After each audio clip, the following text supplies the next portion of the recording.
Well, here we go. The Sloan family is off on another adventure. We're going north to the future, back to the 49th state where you can see Russia from your backyard if you're Sarah Palin. Of course, that means we're going to Alaska, which is one of our favorite states. We were just there about a year and a half ago in the winter, and we're returning in the summer, and this is about the 5th time we've been there, but we have a completely different adventure planned than we normally do. So away we go. As the song says, changes of latitudes and changes of attitudes. We are traveling from the tropics of Miami, where we live, to the snow-covered mountains and glaciers of South Central Alaska. Of course, once we land, there shouldn't be so much snow because after all, it's June. This is a 12-hour flight, and we could not be more excited to return to the land of the midnight sun, Alaska. So 4,961 miles, 14 hours and 36 degrees latitude apart between my backyard in Miami and Anchorage, Alaska on the same day, we have arrived. Chalk it up to the miracle of flight.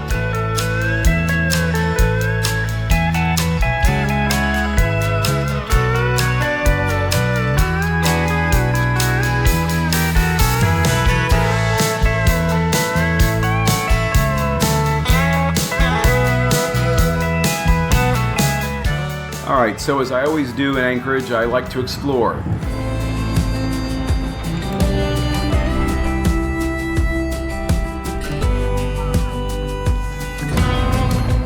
Now, Anchorage is one of the few places where Captain James S. Cook hasn't been canceled, but his name still is evident here. And the monument overlooks his namesake, Cook Inlet, that, again, is named after him. That's why they call it a namesake. Brilliant, right? In 1778, he entered the inlet during a search for the Northwest Passage and really discovered this area. He never really found it, so he sailed south to Hawaii, where he met his demise.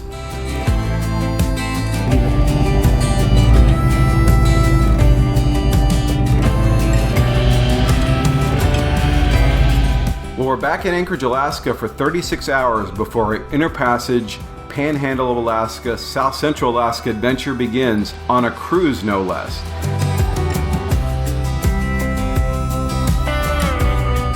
Last time I was here 2 years ago was in March 2022. It was 60 degrees colder with 6 hours of daylight. And this is the scene right now as we walk around Anchorage between 9 and 10 p.m. Alaska daylight time a few days after the summer solstice. Now sunset is at 11:42 and the sunrise is at 4:22, and that equals about 19 hours of sunlight per day, but losing 30 seconds a day of sunlight until the winter solstice in December.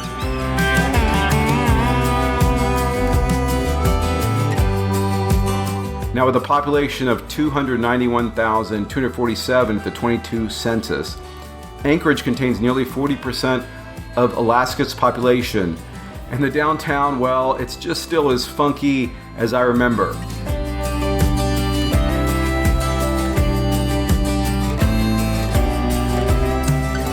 So now we're visiting one of my absolute favorite restaurants. This one is called Club Paris. Been there many times when I come to Anchorage, and it's been open since the 1950s. The building actually dates back to the 1920s. It's been a furniture store, a home, and even a funeral parlor, but luckily we're eating steak and roast beef and all those wonderful seafood staples in this kind of funky atmosphere and not going to any sort of funeral. And this place has been voted best steak in Anchorage for many, many years, and I have no idea why it's called Club Paris in Anchorage, but I'll take it. It's delicious, and the vibe, very old school. Losing track, no turning back. So here we are at the downtown Anchorage Market, which is a 32-year-old institution here in Anchorage, but it's been closed for 3 years. And though it's reopened just this year, it actually looks a little bit creepy, like the zombie apocalypse, because nobody's around. But normally on the weekends and holidays, there's 250 vendors, amusement rides, and lots of kids bringing people downtown to downtown Anchorage. This is a big local hit and tradition.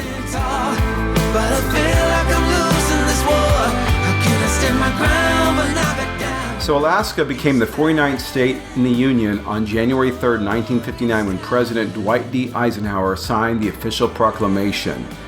Now, this resolution 7999 passed in the House on May 28, 1958. Well, good call, Captain Bill Sablesack. F Street Station really is the Brysons of Anchorage, and if you know, you know.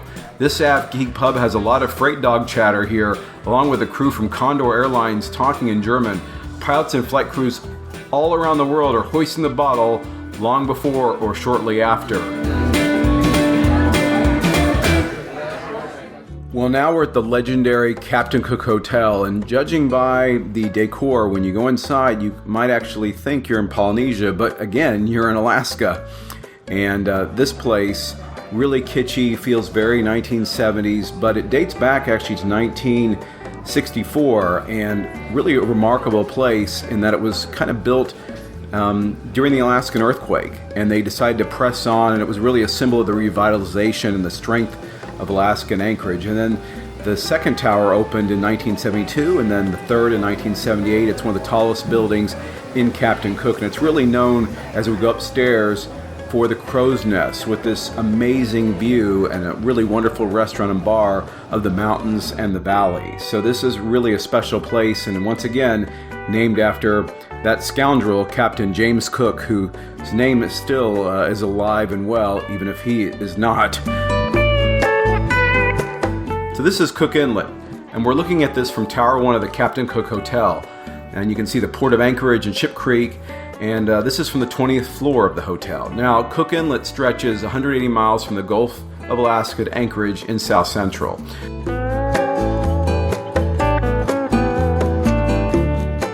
So here we are. This is why they call Alaska the land of the midnight sun. It's 12:45 a.m., and that's 1 hour after sunset.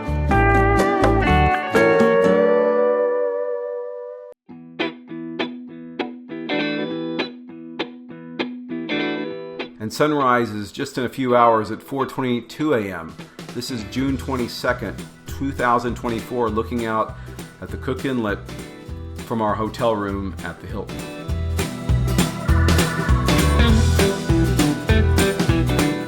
All right, well, let's go out exploring, and something I love to do when I come here, but it's been quite a while, is to travel Anchorage via bicycle. And today we're going to ride the Tony Knowles Trail. And this is a glorious trail that travels along the Coastal Trail in Ship Creek from downtown Anchorage all the way to a port park that I have trouble pronouncing, but let's try it. Warrenazov, which is near the airport, and it's about a 25-mile round trip. So we're renting the bike at Trek Bicycles, and we're going to go do what I've always wanted to do, which is actually ride the bike. So let's go for a bike ride and explore.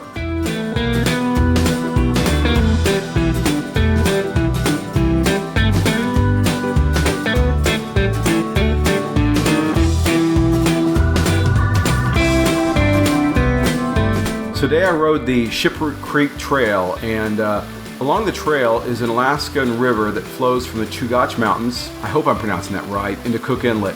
Now, the Port of Anchorage at the mouth of Ship Creek gave its name to the city of Anchorage that grew up nearby.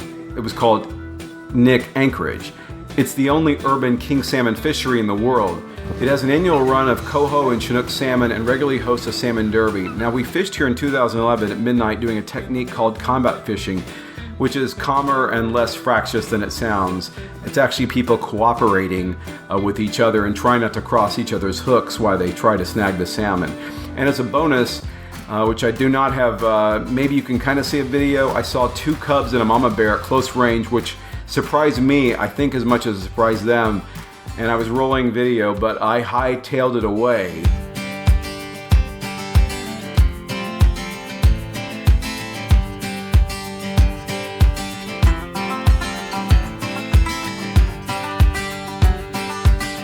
Now, Cook Inlet is marked by shoals, canyons, and mudflats, and though it's generally shallow, with most water less than 240 deep, but has tremendous tidal changes on the flats, making it at times dangerous for people and treacherous for ships. And that's the thing. Some of it's very deep, like 240 feet, but some of it on the mudflats is completely exposed. And when I'm saying shallow, it can change from a foot to 6 feet.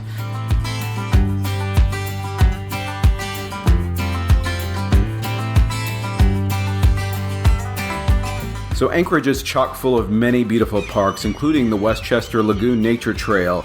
And this has been around for many, many years, but it was just reopened and rehabilitated in 2019. And you can see ducks, geese, swans, and moose at various times of the year. And the bog and the creek shoreline have a wide variety of flora. Salmon and trout are observed at various times of the year, and there's new amenities like this dock that offer a much safer place for fishing.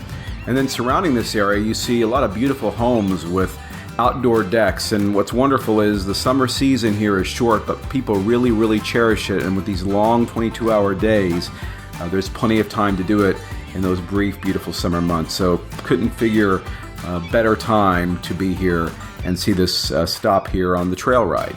Now we keep going.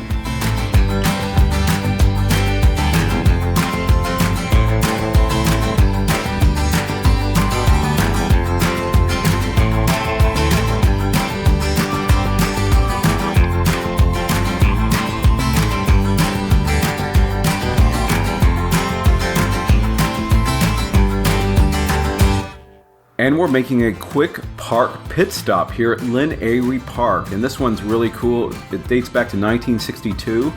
And this donor, Lyn Ary, came to Alaska from Russia after World War I and really was the person who donated all the land for this place. And it has a tennis court, drinking fountain, picnic furniture, a lot of trails, and baseball fields. A really cute place to spend the day with your family. So I'm just riding myself, so let's keep going.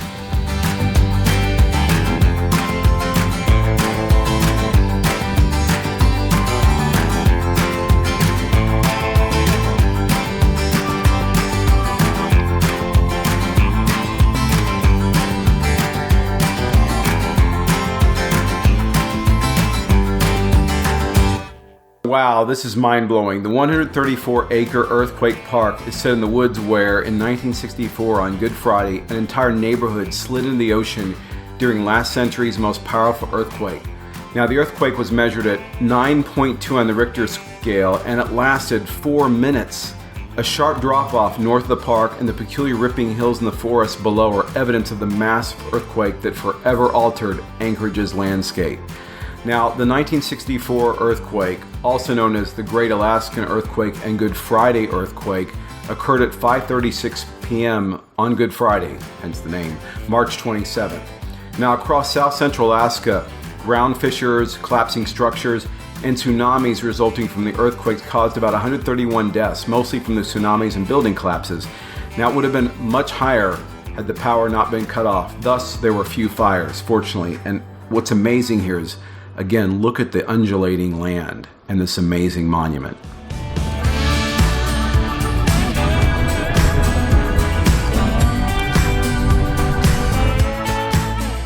So here toward the end of the Tony Knowles Trail, we are at the 747 and cargo freight dog mecca, Anchorage International Ted Stevens Airport. And as a plane geek, I love plane spotting. And as you can see here, I'm not alone. I just wish I would have bought my DSLR to get some really amazing shots of all the heavy metal flying down to the continental United States and in many cases off to Asia. Pretty incredible. You bring me roses on a Tuesday, kiss me at the red light, leave like you walk on a sheltered park. You hold my head at bedtime, you know my favorite. Made it all the way to the very end of Tony Knowles Trail, all the way from downtown and Ships Creek through the lagoon, a number of beautiful parks, including the incredible Earthquake Park. It's really astonishing ride. It's just such a gem. I've always wanted to do it. And we're right at the threshold of the runway. So it's a plane spotter's dream to watch all the heavy metal take off. And now we make the ride back to downtown, up some pretty hilly climbs, which a lot of those were creation of the Good Friday earthquake in 1964, which was a 9.2. So gonna get my exercise, got my exercise coming out, gonna certainly get my exercise returning, but it's gonna go a lot faster because I won't be stopping every 10 seconds to take photos and admire the icon of this part of Anchorage. What a spectacular sight right there. There's Cook Inlet behind us. Down the line, people will forget the reason why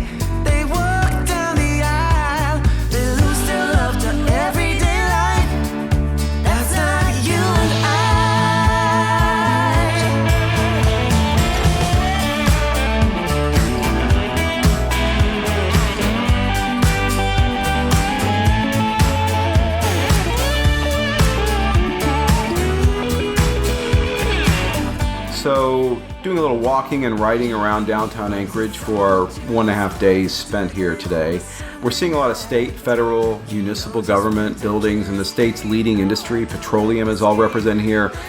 A city that's got a lot of modern touches and a lot of beauty and fascination, but it's also has a bit of a gritty, rough edge around it. Why we work, why it's you and I.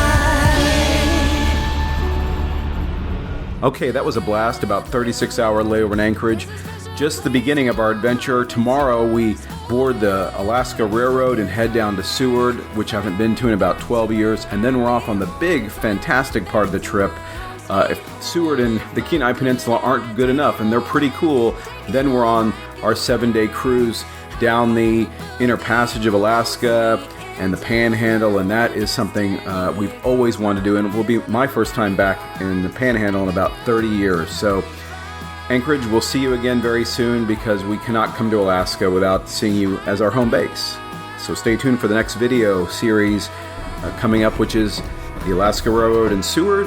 And then on the playlist, you'll see our Alaska cruise.